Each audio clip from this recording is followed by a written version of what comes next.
The princess no man wanted to marry. Part 2. Day after day, villagers whispered behind closed doors. She cannot rule. Who would marry someone like her? The gods must have cursed her from birth. Even young men who once admired her beauty now avoided her completely. And so, Princess Amarachi and Queen Morankeji became the subject of gossip, pity, and cruel laughter. Whispers followed Amarachi like a shadow wherever she went. The tragic loss of her father and brother had turned her and her mother into symbols of suspicion and cruel gossip. To many in Ogbodu, the sight of Amarachi's wheelchair was strange and unsettling. Some villagers whispered, "How can a chair move without pushing it like a car?" Others looked on in fear, their minds clouded by ignorance. Worse still, vicious rumors had taken root.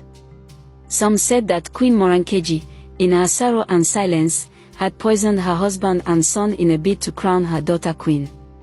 Others believed Amarachi's disability was punishment from the gods, that her mother had used her legs in secret rituals, and the gods had cursed her child.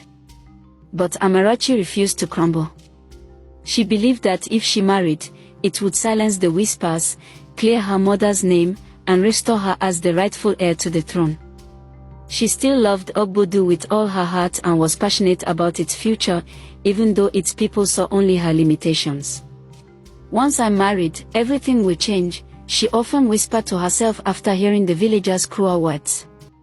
Then she would wipe her tears, straighten her back, and wheel herself back to the palace, trying to appear strong. Queen Morankeji, once vibrant and beloved, had withdrawn into herself after losing her husband and son. She no longer smiled, no longer spoke unless necessary.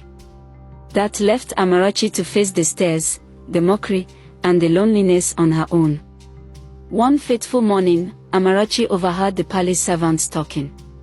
A merchant had just returned from the city with a rare collection of jewelry, stones that shimmered like the stars and designs fit for royalty.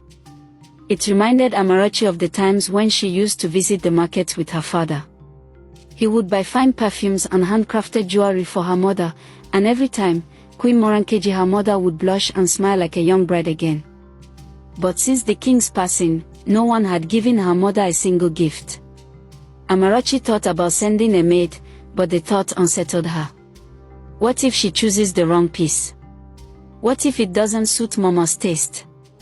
So, despite her fears, Amarachi decided she would go herself. As she would pass the gates into the heart of Ogbodu, only a few villagers greeted her, and even those did